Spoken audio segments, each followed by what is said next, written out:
Gajadhar Singh educational college में आप सभी का स्वागत है। आज की सोशियोलॉजी की क्लास में हम बात करने वाले हैं मानव की उत्पत्ति और नदी घाटी सभ्यताओं की। हमने लास्ट क्लास में आपसे डिस्कस किया था कि किस प्रकार से मानव की उत्पत्ति हुई होगी। मानव की उत्पत्ति जल से हुई होगी या सबसे पहले जो जीव जंतु हैं वो स्थल पे आए कि जल पे आए कि हवा में आए, तो आपने कहा था जल में। फिर हमने समझा कि होमोसेपियंस तक का विकास किस प्रकार से रहा, यानी आधुनिक मानव है उसका विकास कैसे हुआ। अब हमें आज की क्लास में समझना है कि जो आधुनिक मानव है उसने विकास के क्रम में क्या क्या सीखा। तो सबसे पहले आपको बताया गया कि जो मानव था पाषाण काल में, यानी कि शुरुआत में उसने पत्थरों का प्रयोग किया, इसलिए उसको पाषाण काल बोलते हैं। और पाषाण काल से ही हमें इतिहास के साक्ष्य मिलते हैं। हालांकि इंसान उससे पहले भी था, लेकिन उसके साक्ष्य हमें उस प्रकार से नहीं मिलते कि हम इतिहास में उनका डिस्कशन कर पाएँ। तो चलिए हम लोग शुरू कर देते हैं। पहला जो टॉपिक है वो है पाषाण काल, स्टोन एज। जैसा कि इसका नाम है वैसा ही इसका काम है। स्टोन, पाषाण। स्टोन को हम क्या बोलते हैं? पत्थर बोलते हैं। पाषाण काल यानी कि पत्थर का जो काल था, उस काल में इंसान ने संभवतः पत्थर का ही प्रयोग किया होगा, तभी तो इसका नाम है पाषाण काल। तो इंसान ने पत्थर का प्रयोग क्यों किया, किस तरह के पत्थर का प्रयोग किया और बाद में कैसे कैसे वो डेवलप हुआ। तो यहाँ पे अगर देखा जाए तो इस काल में मानव का जीवन पत्थरों पर अत्यधिक आश्रित था। पत्थरों से ये लोग शिकार करते थे, पत्थरों की गुफाओं में ये लोग रहते थे। जब बरसात आंधी तूफान आता था तो गुफा में छिप जाते थे, जानवरों से बचने के लिए भी गुफा में छिपते होंगे। पत्थरों से आग पैदा करते थे। जैसा आपको बताया गया कि पत्थर से पत्थर अगर आप रगड़ेंगे तो आग चिंगारी निकलेगी। और मैंने आपको लास्ट लेक्चर में बताया था कि किस प्रकार से पत्थर रगड़ के ये लोग चिंगारी पहली बार गलती से निकली होगी और बाद में इन्होंने देखा होगा ये तो बड़ी कमाल की चीज़ है। क्योंकि जब आग लगी होगी जंगल में सूखे पत्तों में पत्थर से पत्थर रगड़ने के कारण, तो वहाँ जानवर उसमें जले होंगे और भुना हुआ मांस पहली बार इंसान ने खाया होगा तो उसको टेस्टी लगा होगा और उसके बाद उसने आग को जलाना सीख लिया। तो यहाँ पे अगर देखा जाए कि शुरुआत में क्या था कि ये पत्थर पे आधारित ही सभ्यता थी। यहाँ पे दिया गया 1863 के आसपास हुए अनुसंधानों के आधार पर रॉबर्ट ब्रूस फुट ने पाषाण काल को दो भागों में विभक्त किया था। इनमें था पूर्व पाषाण काल और नव पाषाण काल। ठीक है, इस वर्गीकरण के बावजूद दोनों कालों में एक अंतराल प्रतीत हो रहा था। इसके काफ़ी समय बाद बर्किट एवं टाड ने उत्खनन में प्राप्त वस्तुओं के आधार पर दोनों कालों के बीच में एक और नई कड़ी को जोड़ दिया, जिसे मध्य पाषाण काल कहा जाता है। ठीक है, तो रॉबर्ट ब्रूस फुट का नाम जरूर याद रखिएगा। और जोड़ा किसने? बर्किट एंड टाड ने यहाँ पे मध्य पाषाण काल को जोड़ा है। ब्रूस फुट ने कहा था पुरा पाषाण काल और नव पाषाण काल, इन्होंने केवल दो की बात की थी ब्रूस फुट ने। और इसी में जब बर्किट और टाड आए तो उन्होंने मध्य पाषाण काल को भी जोड़ दिया है। अब यहाँ पे अगर आपसे पूछा जाए कि ये कितने साल पुराना होगा, क्या होगा, तो इसको देखिए। जो पुरा पाषाण काल है वो है इकाई, दहाई, सैकड़ा, हज़ार, 10,000, लाख, 2.5 लाख ईसा पूर्व से लेकर के और 1 लाख ईसा पूर्व तक, यानी कि ये 1.5 लाख जो साल का समय था उसे हम पूरा पाषाण काल कहते हैं। इस समय संभवतः इंसान जो है वो ज़्यादातर चीज़ों से परिचित नहीं था। वो किसी तरीके से पत्थर को किसी जानवर के सिर पे मार के शिकार करता होगा और पत्थर की गुफाओं में रहता होगा और अपना फल फूल खा के जीवन बिताता होगा। मध्य पाषाण काल में वो थोड़ा आगे बढ़ा होगा और उसने चीज़ों को थोड़ा ऑर्गेनाइज किया। उसने देखा होगा कि भाई किस प्रकार से हम जानवरों का प्रयोग कर सकते हैं उनको खाने के लिए, किस प्रकार से हम थोड़ा मोड़ा कहीं अनाज उगा सकते हैं, इन सब चीज़ों को उसने सीखा होगा। और नव पाषाण काल आते आते उसने अपने पत्थरों को और नुकीला किया होगा और नुकीला करने के बाद वो आसानी से शिकार करता होगा, वो खेती बाड़ी करता होगा और वो आसानी से एक अपना स्थान बना लिया होगा जहाँ वो रहता होगा, अपनी झोपड़ी, अपनी कोई जगह जहाँ वो अपना आराम से रहता होगा।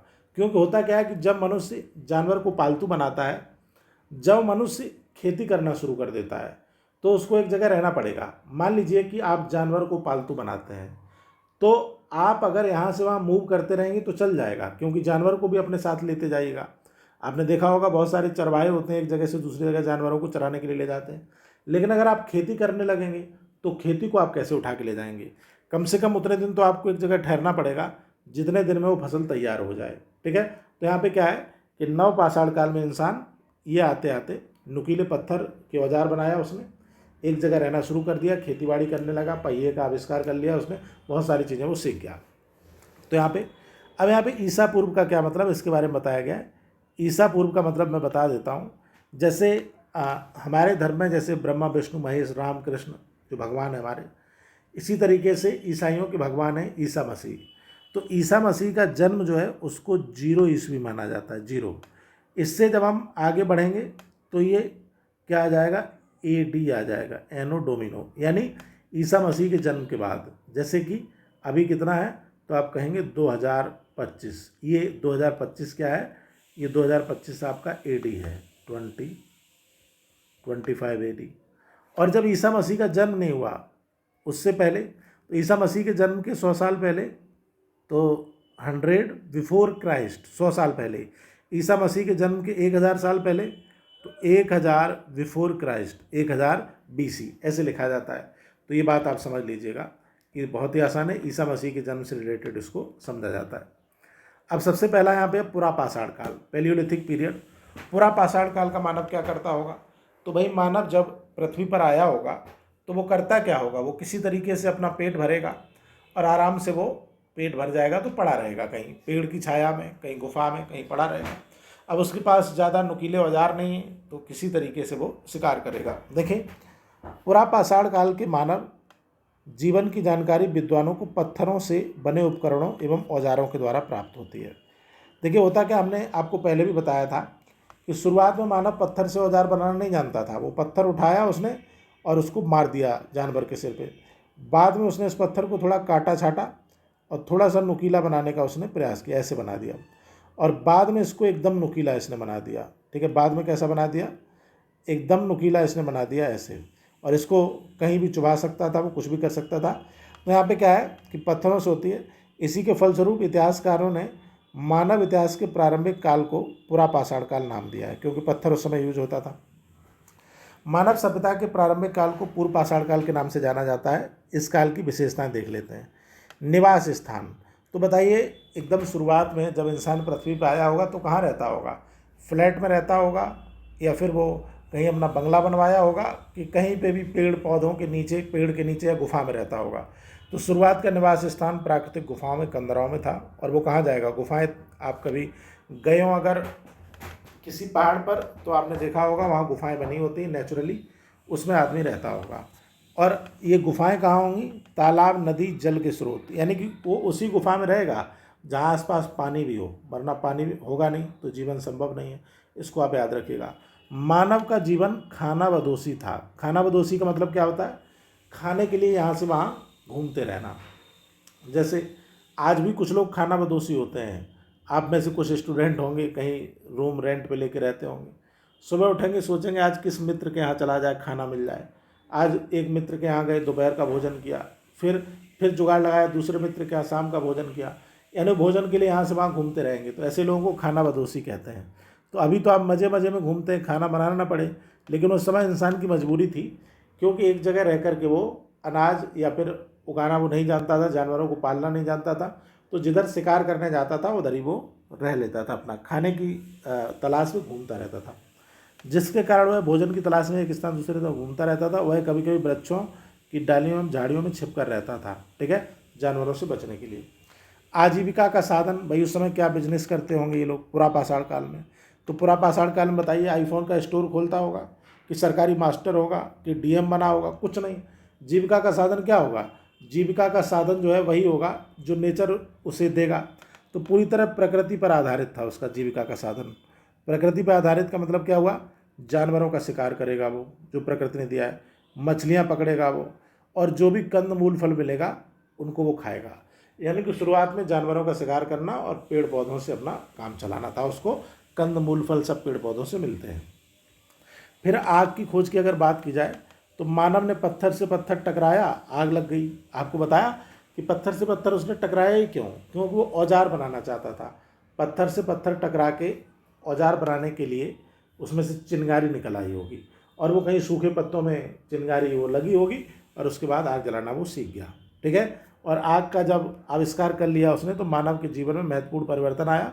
बिना आग के बताइए क्या संभव है, हम बिना आग के क्या आज के समय में रह सकते हैं। सुबह उठते ही आपको चाय चाहिए, पराठा चाहिए, या फिर आपको कोई और पकवान भोजन चाहिए, सैंडविच चाहिए, कुछ चाहिए, तो उसके लिए आग तो चाहिए ना। बिना आग के खाना पकता नहीं है, और कच्चा खाना हम नहीं खाना चाहते, पका हुआ खाना खाना चाहते हैं। तो आग जब इसको मिली तो महत्वपूर्ण परिवर्तन आ गया। इसके कारण क्या हुआ, मानव अब ठंड से बचने के लिए आग का प्रयोग करने लगा। जैसे हम लोग ठंड से बचने के लिए तापते हैं ना, अलाव जलाते हैं, मांस पकाने के लिए, रोस्टेड करने के लिए इसका प्रयोग करने लगा। जंगली जानवरों से रक्षा के लिए भी प्रकाश का प्रयोग करता था। ठीक है, इसको आप याद रखिएगा। अब आज के समय में आपको लगता होगा कि जंगली जानवरों से रक्षा के लिए प्रकाश का प्रयोग, तो उस समय तो जंगल जंगल थे, चारों तरफ लकड़ी थी, सूखी लकड़ी पकड़ी और उसमें आग लगा दी, मोटी मोटी लकड़ी, पूरा तना में, वो अपना जलता रहेगा रात भर, प्रकाश लाइट चारों तरफ होगी, और तो कोई उपाय उसके पास है नहीं। वेशभूषा, वो क्या पहनता होगा, तो वो पहनता होगा जीन्स, टी शर्ट, साड़ी, ये सब पहनता होगा, नहीं जूते पहनता होगा बढ़िया बढ़िया ब्रांडेड। तो ऐसा नहीं है, उस समय तो ऐसा कुछ नहीं था। वो क्या करता होगा, इस काल में मानव ने ठंड से बचने के लिए पेड़ों के पत्तों एवं छाल का प्रयोग करना आरंभ कर दिया। पूरा पाषाण काल में पेड़ों से, वो छाल वाल मतलब पेड़ों की जो ऊपर की स्किन होती है उसको उचाड़ लेता था और उसी को वो अपना लटकाता था। जैसे कि आपने देखा होगा ना, इसी तरह की आजकल की एक जो है बेहुदा औरत है देश में, जिसका नाम है बर्फ़ी जावेद। नाम सुना है आपने? बर्फ़ी जावेद जो है ये उसी काल की लगती है, बर्फ़ी जावेद। ये ऐसे ही लपेट के कुछ भी चल देती है, पेड़ के पत्ते लपेट ले और छाल लपेट ले, तो ऐसे ही बर्फ़ी जावेद के जैसे लोग उस समय रहे होंगे। कुछ समय पश्चात मानव पशुओं की छाल का प्रयोग भी करने लगा, पशुओं की खाल का। जैसे आपने देखा नहीं, हमारे पुराने कुछ देवी देवता रहते हैं तो वो शेर की खाल पे बैठे रहते हैं या फिर इस तरह से रहते हैं, तो वो इसी तरह से वो खाल का प्रयोग करता था। और इनडायरेक्ट अगर देखा जाए तो आज तो बहुत ज़्यादा यूज होता है स्वेटर बनाने में, या फिर जो जैकेट वगैरह होते हैं तो उनको बनाने में होता है। इस काल में मानव ने हड्डियों की सुइयां बनाकर खालों को सिलना भी सीख लिया। यानी भी वो जो है जानवरों को मारता था, शिकार करता था, तो उसने देखा कि जानवरों की हड्डियां जो होती हैं वो बड़ी मजबूत होती हैं, तो कुछ हड्डियों को उसने सुई की तरह प्रयोग कर लिया। ठीक है, और उसने सिलना सीख लिया, यानी कि उसको वस्त्रनुमा बनाने लगा वो, और प्रयोग करने लगा। औजार क्या थे, तो इनके पास था AK-47, इंसास था, टैंक था, इनके पास जो है ब्रह्मोस था, इनके पास राफेल था। यही सब औजार होंगे? नहीं, उस समय कहाँ ये सब औजार होंगे, उस समय तो उसके पास पत्थर ही पत्थर होगा। तो यहाँ पे बात की जाए पत्थर की, तो इस काल में मानव ने पत्थरों के खुरदरे औजार बनाना सीख लिए, यानी कि पत्थरों को थोड़ा नुकीला करना सीख लिया। ये औजार सामान्यतः ऐसे पत्थर के टुकड़े होते थे जो प्राकृतिक क्रियाओं से औजार जैसी आकृति के बन गए थे। जैसे कि होता नहीं है, कुछ पत्थर नदी से लाइए तो गोल होते हैं, कुछ पत्थर ऐसे होते हैं जो कि आप ऐसी जगह से खोदिए, गड्ढे से खोदिए तो नुकीले होते हैं। तो इस काल के मुख्य औजार क्या थे? कुठार। कुठार मतलब कुल्हाड़ी समझ लीजिए, कुल्हाड़ी तो देखा है ना आपने, आजकल लोहे की कुल्हाड़ी होती है। गंडासा, गंडासा भी आपने देखा है, जिससे लोग बकरा वकरा काटते हैं। रुखानी, रुखानी, रुखानी क्या होता था? ये एक प्रकार का खुरचनी समझ लीजिए इसको। ठीक है, फ्लेक। उत्खनन से प्राप्त उपकरणों के आधार पर कहा जा सकता है कि इस काल के औजार भद्दे, बेडौल और अव्यवस्थित थे, यानी कि अच्छे औजार नहीं थे। और ये औजार बने किसके थे? पत्थर के, लकड़ी के, हड्डियों के बने थे। कला की अगर बात की जाए तो कलाकारी क्या थी? लोग मूवी बनाते थे, गाना गाते थे। ठीक है, तो ऐसा तो था नहीं। ये लोग क्या करते थे? गुफाओं की दीवारों पर कुछ रेखाएं खींचकर कुछ अपना बनाते रहते थे। समझ गए ना?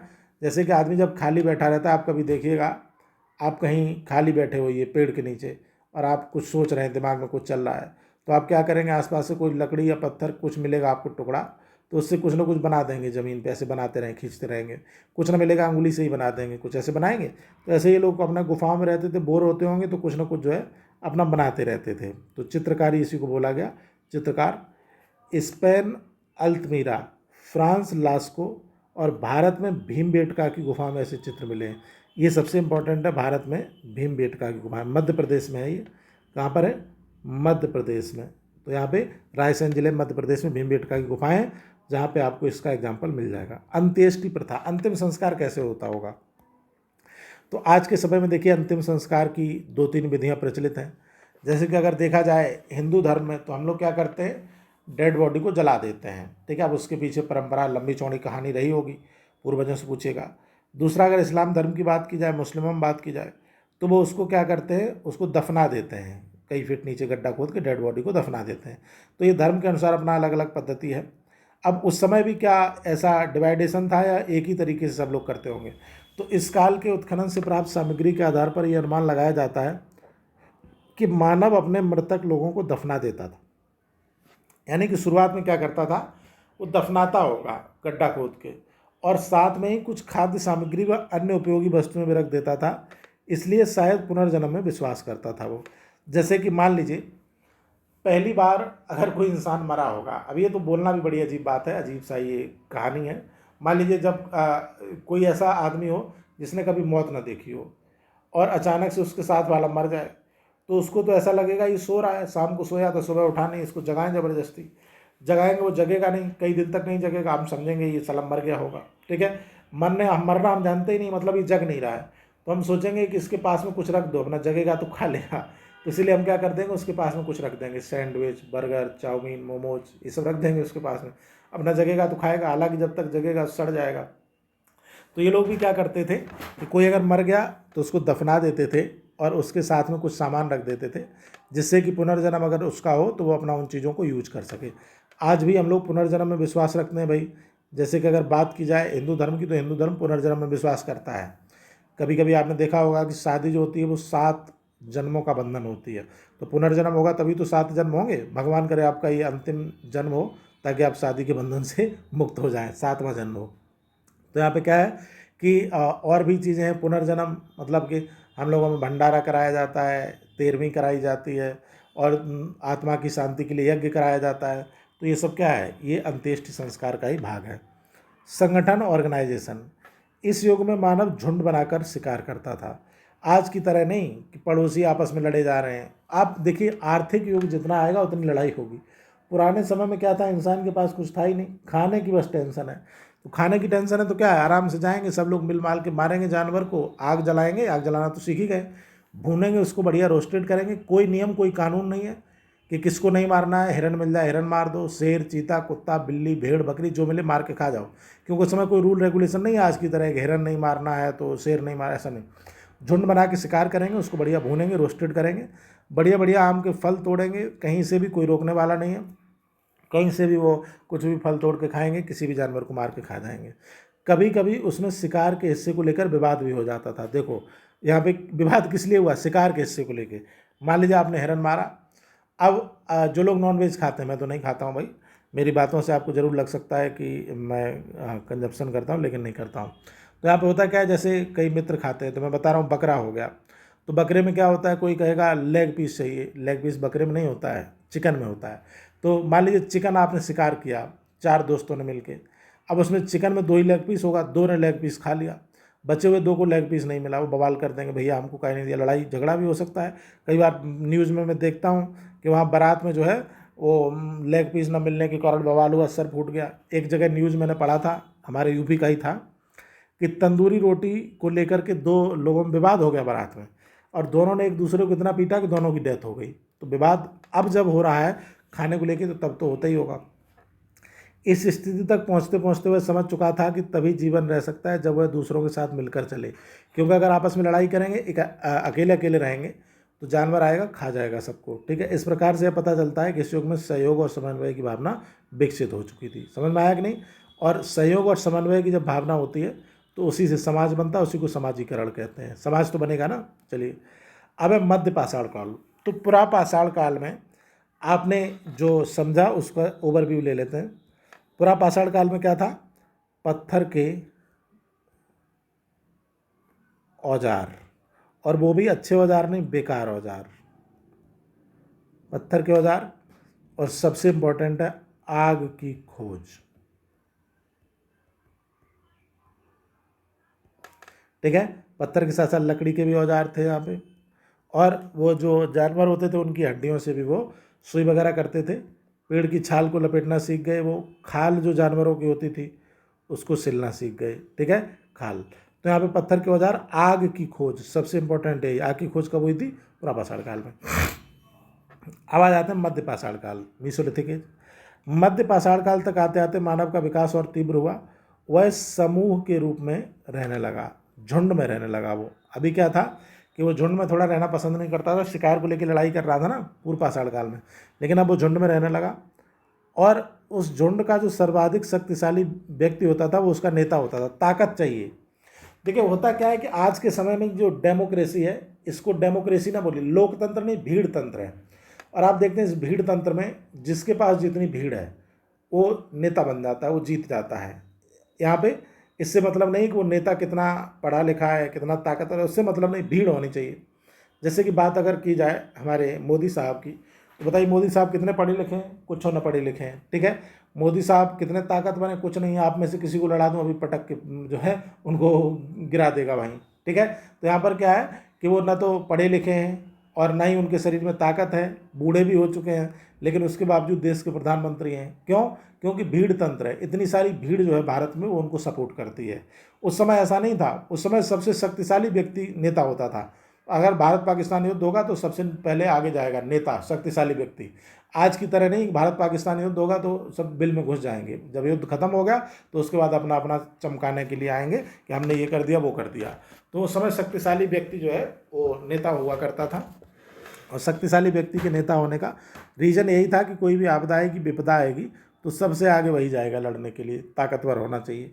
इसीलिए देखा होगा ना कि आदमियों का शरीर ताकतवर होता था पहले पुराने समय में, और जो ताकतवर होता था वही नेता माना जाता था। आजकल ताकत से कोई मतलब नहीं, आजकल मतलब है कि वो कितना झूठ बोलता है, कितना हरामी है, कितना मक्कार है, और कितना जनता को मूर्ख बना के रखता है। जितना जनता को सच्चाई से दूर रखे, जितना बड़ा झूठा हो, जितना बड़ा हरामी हो, उतना ही बड़ा नेता होगा आज के समय में, ठीक है। इन्हीं समूहों से परिवार तथा कबीलों का निर्माण होने लगा। यानी कि ये लोग व्यक्ति एक साथ रहते थे, इकट्ठे रहते थे, तो धीरे धीरे इसी से फैमिली उनकी बनने लगी। फैमिली का मतलब क्या हुआ? चाचा, ताऊ, पापा, नाना, दादा सब साथ रहते हैं, तो कबीले बनने लगे।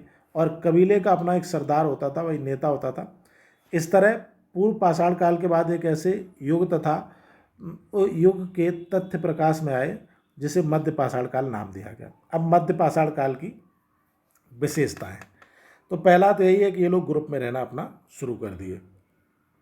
पहली विशेषता यही, परिवार बन गया। जैसे गांव होता है ना, तो गांव में क्या होता है कि लगभग एक ही परिवार के लोग होते हैं। छोटा गांव है तो एक परिवार के लोग होंगे, उसमें हमारे दादा, उनके दादा के लड़के, हमारे जो है चाचा, चाचा के लड़के, हमारे जो पापा के चाचा, वो गांव में, छोटे गांव में वही सब रहते हैं, पूरा परिवार होता है। बड़े गांव होते हैं तो दो चार परिवार होते हैं। तो जो एक परिवार का गांव होता है वो छोटा गांव होता है, बड़े गांव में कई परिवार रहते हैं, तो वहाँ पे क्या होता है, उसको कबीला बोला जाता था तब, कबीला, ठीक है। ये समझ में आ गया। निवास स्थान क्या था? इस काल में मानव गुफाओं एवं कंदराओं तथा पहाड़ियों आदि स्थान पर रहता था। वही पहले वाला हाल, इसने कोई यहाँ फ्लैट थोड़ी बना लिया, कोई बिल्डिंग नहीं बनाई, कोई इसने बंगलो नहीं बनाया, वही गुफा कंदरा में रहता था। वह अभी भी कृषि से अपरिचित था, वो खेती नहीं करता था, उसको ये नहीं पता था ये अनाज उगा कैसे है, ये फल कैसे उगा है, वो बस उसको खाना जानता था। जैसे छोटे बच्चे को देखिए आप, एक बच्चा है 2 साल का, 3 साल का है, 1.5 साल का, उसको आम दीजिए वो खा लेगा, लेकिन उससे को आम उगाइए तो उसको क्या पता आम कैसे उगेगा। तो पहले भी शुरू में क्या था कि इंसान खेती नहीं करना जानता था, लेकिन खाना तो जानता था भाई। तो कृषि से परिचित था, जो कहीं उसे कुछ मिलता था खाता था, उगाता नहीं था अपने से। इस कारण भोजन की तलाश में यहाँ से वहाँ चलता रहता था वो अपना, ठीक है। और जहाँ उसको बढ़िया फूल, पौधे, पत्तियाँ दिखी, वहीं रुक गया, खाने पीना शुरू कर दिया। औजार, मध्य पाषाण काल में मानव के उपकरण एवं औजार पुरा पाषाण काल की तुलना में आकार में छोटे और सुडौल हो गए। यानी कि भाई पत्थर के ही औजार थे, लेकिन वो नुकीले कर लिए, उसने छोटे कर लिए और थोड़ा सा अच्छे बना लिए। इस काल के मानव ने 1 से 2 इंच के छोटे हथियार का निर्माण करना सीख लिया था, जिसमें लकड़ी का हत्था भी लगा होता था। इसके साथ ही ब्लेड, ब्लेड कोई लोहे का ब्लेड नहीं, स्टील का नहीं, ब्लेड उसी पत्थर का, या फिर ब्लेड हड्डी का, पॉइंट स्क्रैपर, इनग्रेवर, ट्रायंगल आदि पत्थर के उपकरण प्राप्त हुए हैं, जो जेस्पर, फ्लिटचर्ड और कल्सीडानी नामक विशेष पत्थरों से निर्मित है। पत्थर का नाम है। तो कुल मिला के मध्य पाषाण काल में थोड़ा सा नुकीले औजार ये लोग बनाने लगे थे, लकड़ी का हत्था उसमें लगाया। अब अगर बात की जाए जो सबसे इम्पोर्टेंट चीज़ है, जैसे पूछा जाए पुरा पाषाण काल की सबसे इम्पोर्टेंट चीज़ क्या है, आपने कहा आग का आविष्कार। पुरा पाषाण काल में सबसे इम्पोर्टेंट काम मनुष्य ने किया वो आग का आविष्कार कर लिया, आग के बारे में सीख गया। इसी तरीके से मध्य पाषाण काल की सबसे इम्पोर्टेंट चीज़ है कि वो जानवरों के साथ तालमेल बनाना प्रारंभ कर दिया। इसने कुत्ता पालतू बना लिया, सबसे पहले कुत्ते को पालतू बनाया। कुत्ता आपने देखा होगा नेचुरली जहाँ भी इंसान की बस्ती होती है आसपास भटकता रहता है, तो इंसान ने उसी को पहले पालतू बना लिया। पर्यावरण परिवर्तन भी इस काल में तीव्र गति से हुआ, जिसके कारण अनेक स्थानों पर नवीन प्रजातियों तथा वनस्पतियों की उत्पत्ति हुई। इस युग में हिरन, खरगोश, भेड़, बकरी आदि जीव उत्पन्न हुए। इसी युग में मानव खानाबदोश से संग्राहक बनने की दिशा की ओर अग्रसर हो गया। यानी कि अब उसने देखा कि हिरन, खरगोश, भेड़, बकरी, कुत्ता दुनिया भर की चीज़ें हैं, तो वो संग्राहक का मतलब होता है, खानाबदोश का मतलब है कि हमने आज के खाने का इंतजाम किया है, आज खाएंगे पिएंगे, अपना सोएंगे, फिर कल का कल देखेंगे, फिर कल भी अपना इंतजाम करेंगे, ढूंढेंगे खाना, खाएंगे अपना, फिर सो जाएंगे, फिर परसों फिर ढूंढेंगे। संग्राहक का मतलब होता है कि हम फ्यूचर की टेंशन लेने लगे हैं कि आज हम इतना खाना इकट्ठा कर लें कि अगर कल हमें ना मिले तो कल का हमारा इंतजाम चल जाए, कल का हमारा काम चल जाए, तो उसको संग्राहक बोलते हैं। अंत्येष्टि प्रथा, मध्य पाषाण काल के मानव ने मृतकों को दफनाना प्रारंभ कर दिया। तो ये तो आपने पूरा पाषाण काल में भी देखा था, दफनाता था। उत्खनन में कब्रों से अस्थि पंजर के साथ साथ पत्थर के हथियार भी प्राप्त हुए हैं। तो पत्थर के हथियार क्या है, परलौकिक प्रथा की ओर इशारा करते हैं। एक तो ये हो गया परलौकिक प्रथा। भाई परलौकिक प्रथा का मतलब कि मरने के बाद क्या होगा, उसको जो है कोई भूत प्रेत तो नहीं पकड़ लेगा, पुनर्जन्म अच्छा होना चाहिए, तो हमने कुछ रख दिया उसके साथ हथियार हथियार। और ये भी हो सकता है कि उसको जिसने मारा हो उसने वहीं पे हथियार फेंक दिया हो, ठीक है, दबा दिया हो गड्ढे में, मार के दफना दिया हो। अब देखिए मध्य पाषाण काल की सबसे प्रमुख विशेषता क्या थी, इसको देख लेते हैं। ये थी पशुपालन। बहुत ही सिंपल है, बहुत ज़्यादा इसमें दे दिया है इन्होंने खींचतान के। पशुपालन और नुकीले पत्थर के औजार, नुकीले औजार, नुकीले ने लग गया यहाँ पर, नुकीले औजार, और ये थे किसके, पत्थर के। बस इतना आप याद रखिएगा, ठीक है। और ये भोजन वोजन अपना इकट्ठा करने लगा, पशुपालन किया तो भोजन इकट्ठा करेगा। अब आ जाते हैं हम लोग नवपाषाण काल पे। नवपाषाण काल न्यूलिथिक पीरियड। तो नवपाषाण काल सबसे इम्पोर्टेंट है। इसमें इसमें क्या क्या विशेषताएं हैं, तो नवपाषाण काल की यह पाषाणकालीन यह सभ्यता भारत के विस्तृत क्षेत्र में फैली थी। मध्यकाल की तुलना में इस काल में अत्यधिक परिवर्तन आ चुका था, ठीक है। नवपाषाण काल के मानव जीवन की प्रमुख विशेषताएं, कृषि का आरंभ, यहाँ पे सबसे इंपॉर्टेंट यही होगा, कृषि का आरंभ। पुरापाषाण काल आग की खोज, मध्य पाषाण काल पशुपालन, नवपाषाण काल कृषि का आरंभ। इस काल की सबसे महत्वपूर्ण उपलब्धि क्या है, कृषि का आरंभ था, इसी को याद रखेंगे। इसके पूर्व क्या था कि मनुष्य उगाना नहीं जानता था, केवल खाना जानता था। अब उसने उगते हुए देखा वृक्षों को, और वो समझ गया कि वृक्षों को कैसे उगाया। जैसे एक जगह आप रहिएगा, तभी तो मान लीजिए आम आपने खा के कहीं फेंक दिया उसकी गुठली को, और आप फेंक के आगे निकल गए, तो आपको क्या पता कि वहाँ वो गुठली का क्या हुआ। लेकिन आपने जहाँ उसको खा के फेंका था और 1 साल तक वहीं पे हैं, तो वहाँ जो पेड़ निकलेगा तो आप समझ जाएंगे यहाँ हमने आम की गुठली को फेंका था, बीज को फेंका था, इसीलिए यहाँ पर निकला। तो उसने देख लिया था वृक्ष कैसे होते हैं। कृषि का ज्ञान प्राप्त होने के बाद मनुष्य को खानाबदोशी जीवन जो है समाप्त हो गया। अब क्या, जब वो जहाँ खेती करेगा वहीं रहेगा, इधर उधर भटक नहीं सकता ना। पता ऐसा तो होगा नहीं कि यहाँ गेहूँ बो दिया और उसके बाद चला गया अपना, तो गेहूँ बो के चला गया, उस गेहूँ का क्या होगा, कोई और काटेगा नहीं। अब गेहूँ अगर बोया है, फसल बोया है, तो तब तक वो रुकेगा जब तक फसल तैयार ना हो जाए। वह स्थायी जीवन इसीलिए जीने लगा क्योंकि खेती करनी है तो स्थायी जीवन जीना पड़ेगा। इस काल में कृषि की मुख्य फसलें थी गेहूँ, जौ, बाजरा, मक्का, फल, साग आदि, और सबसे पुरानी फसल मानी जाती है जौ। माना जाता है संभवतः इंसान ने जो पहली फसल उगाई होगी वो जौ थी। अब देखिए कृषि तो यहाँ पे आरंभ हुई, साथ में पशुपालन को बड़े स्तर पर प्रारंभ किया गया। जैसे पहले क्या था, वो कुत्ता पालता था। अब कुत्ते से क्या लाभ है बताइए, कुत्ते से हमें कोई ज़्यादा लाभ नहीं है। वो अगर कोई शिकार, कोई अगर आएगा, बड़ा जानवर आएगा या कोई हमारे ऊपर संकट आएगा तो वो भौंक देगा, बस इतना ही होगा। उसको मार के खाया नहीं जा सकता, कुत्ता कम लोग खाते हैं। अब क्या हुआ कि जब उसने खेती करना सीखा तो खेती के लिए उसको जानवरों की ज़रूरत होगी। तो जानवरों की जब ज़रूरत होगी तो वो बैल को पालेगा। फिर वो देखेगा भाई गाय, बैल का जो जो गाय का बच्चा है वो तो दूध पी रहा है गाय का, ये तो बड़ी अच्छी चीज़ है। तो उसने सोचा इसका दूध क्यों हम ना पी लें। तो उसने जो है दुग्ध उत्पादन के लिए, खेती करने के लिए बड़े स्केल पर पशुपालन यहाँ प्रारंभ किया। मध्य पाषाण काल में उसने क्या पाला था, कुत्ता पाला था। कृषि के आरंभ के साथ ही इस काल में मानव को पशुओं की महत्ता का एहसास होने लगा।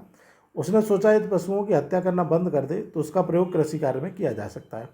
इसके साथ ही जानवर के बच्चों को दूध पीता देखकर उसके मन में दुग्ध प्राप्त करने का विचार आ गया। अतः उसने पशुपालन आरंभ कर दिया। इस काल में प्रमुख पालतू पशु थे गाय, भैंस, बकरी, कुत्ता, घोड़ा, बैल, ठीक है।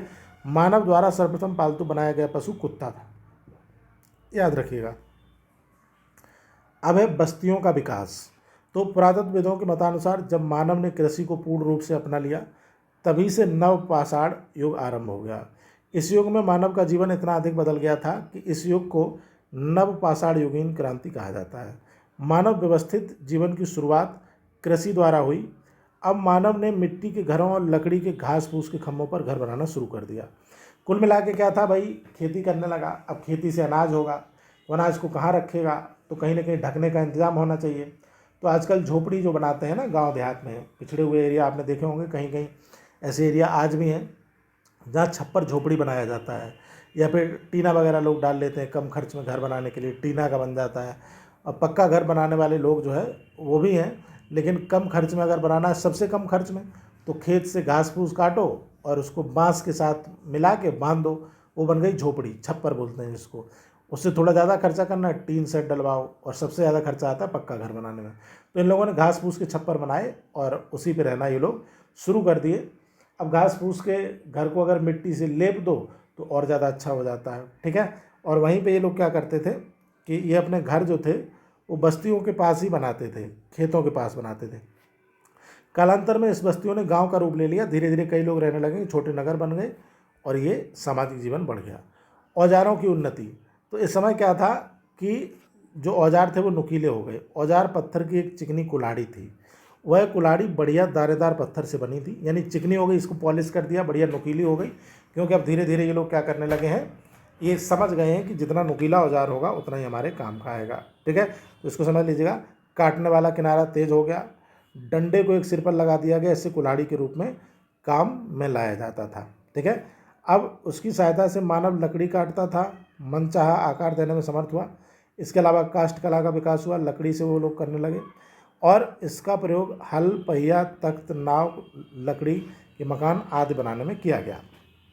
नवपाषाण युग का दूसरा महत्वपूर्ण औजार हसिया था। हसिया तो आज भी यूज करते हैं, लेकिन आजकल लोहे का हसिया है, तब ये लोग हसिया लोहे का नहीं जानते थे। ये लोग हसिया या तो पत्थर का बनाते थे या तो हड्डी का हसिया बनाते थे। लकड़ी के हत्थे पत्थर के पतले टुकड़े के फलक पर लगाकर यह औजार बनाया जाता था, ठीक है। जैसे आजकल लकड़ी का हत्था लगाते हैं ना लोहे में, तो हसिया बनता है लोहे का, तब पत्थर का हसिया बनता था लकड़ी का हत्था लगा के। फसल काटने के लिए इसको प्रयोग करेंगे, इकट्ठा करने के लिए करेंगे। लड़ाई और शिकार में भी हथियारों की बहुत उन्नति हुई। नुकीले धनुष बाण बना लिए इन्होंने, भाला बना लिया, सब पत्थर का है, ठीक है। ये लोहे का नहीं, याद रखिएगा, धनुष बाण हो चाहे भाला, और लकड़ी और पत्थर का प्रयोग यहाँ पर हो रहा है। अब यहाँ पे अगर देखा जाए तो इसकी जो बाण था उसकी नुकीली जो नोक होती वो नुकीली हो गई थी। नवपाषाण काल में मानव सुई तथा कांटेदार बर्छी जैसे औजार हड्डी और सींगों से बनाने लगा था। मिट्टी के बर्तनों का आविष्कार भी हो गया भाई। अब मानव को भोजन रखने और पकाने के लिए ऐसे बर्तनों की आवश्यकता हुई। भैया वो खेती कर रहा है तो बर्तन नहीं बनाएगा तो कहाँ सामान रखेगा, किस में पकाएगा। तो मिट्टी के बर्तन जो पुराने समय में यूज किए जाते थे, आज भी देखिए मिट्टी के कुल्हड़, मिट्टी का मटका, बहुत सारी चीज़ें फिर से प्रचलन में है। पुराने समय में मिट्टी के बर्तन यूज किए जाते थे, किसके लिए, अनाज को स्टोर करने के लिए, खाना पकाने के लिए। तो मिट्टी का बर्तन या तो एकदम कच्चा रहता था या तो उसको आग में पका देते थे। आग में पका हुआ मिट्टी का बर्तन बहुत मजबूत होता है, जिसमें आसानी से आप कुछ भी रख सकते हैं, ठीक है। और सीख वगैरह से, सीख टहनियों से टोकरी बनाई जाती थी। अब भी देखते हैं कई पिछड़े एरिया होते हैं जहाँ बांस वगैरह से टोकरी बना लेते हैं लोग, या सीख वगैरह कुछ भी उनको मिल गया, अरहर की सीख से बन गया या किसी से, टोकरी बनाते हैं आज भी। द्रव पदार्थ को रखने के लिए मिट्टी से पोत दिया जाता था, ठीक है। मिट्टी से पोतने के लिए जो टोकरी बनाई उसको मिट्टी से पोत दिया, अच्छे से उसको थोड़ा सा सुखा दिया और उसमें कोई द्रव पदार्थ रख दिया। मानव ने मिट्टी के बर्तनों को आग में पकाना सीख लिया था। आग में पकाएंगे तभी तो वो काम आएगा। इससे बर्तन कठोर हो जाते थे, उन पर पानी का कोई असर नहीं होता था। मिट्टी के बर्तनों का आविष्कार नवपाषाणकालीन संस्कृति की प्रमुख विशेषता है, सबसे इंपॉर्टेंट, ठीक है। सामुदायिक जीवन में सुधार, धार्मिक विश्वास, अंत्येष्टि प्रथा, पहिए का आविष्कार, फिर पूरा पाषाण काल आएगा। तो यहाँ पे काफ़ी चीज़ें अभी बची हुई हैं, बहुत इंपॉर्टेंट ये टॉपिक है, इसको हम आसानी से कवर करेंगे। अगले लेक्चर में इसको हम देखेंगे। आज के लिए इतना ही रखेंगे।